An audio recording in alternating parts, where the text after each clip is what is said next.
I want you to look at something. Isaiah 50, verse 10. This is in the servant song.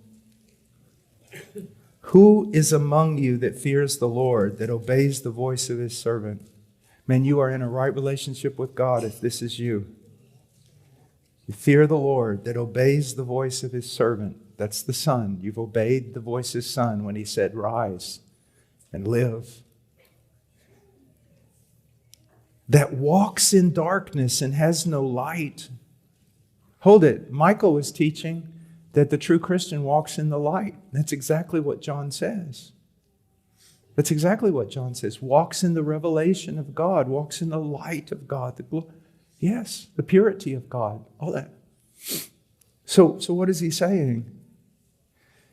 It's talking about believers when God, in his grace, remember how Abraham had nothing to look at, to hold up his faith except the promise and God's character? Here's what God's going to do, you believer. You're going to be crying out, I want to feel something, I want to feel something, I want to see something. And there are times when things like that, a sense of the presence of God, are entirely appropriate, wonderful, and needful.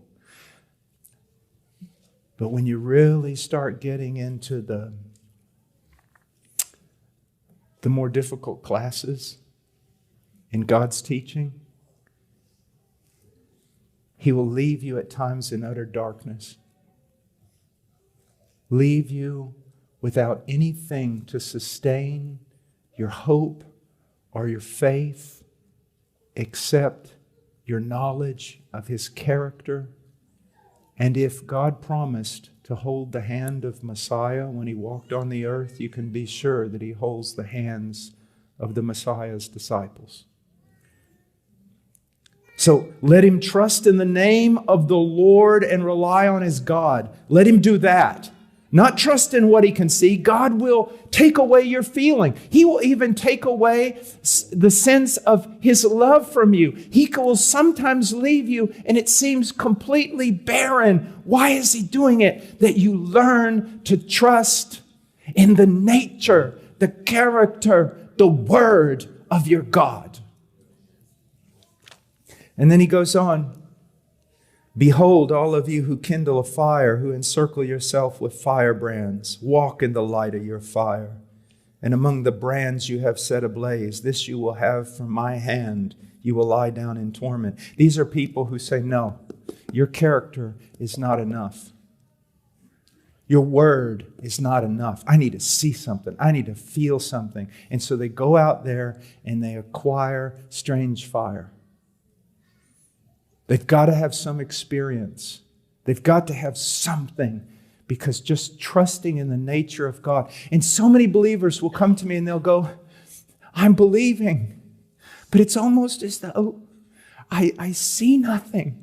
I feel nothing. There is nothing to support me at all. And I'm going, oh child. And yet, you find yourself believing. And yet, you find yourself going forward. Or I'll tell them something like this. Good enough. Seems quite hopeless in your case. Did you drink and party before you became a Christian? Oh, yes, I did. We'll go back to it. If I was you, let's eat and drink, for tomorrow we die. I can't do that. No, really go. Open door. I'll look up some in the yellow pages or get on the internet for you. Go out and have a bang-up time. I can't do that. Why? Why? Because of my God. Sounds to me like God is making you a spectacle at this moment. And he's very happy because he has left you with nothing. He's drawn from you everything. And yet at the same time in heaven, he's boasting of you. Look at my servant who walks in darkness and has no light, but trusts in my name. Do you see?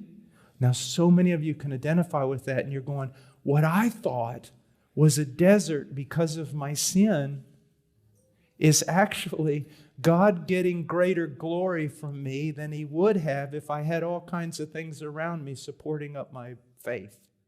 Do you see? This excerpt was taken from the full sermon, My Soul's Need.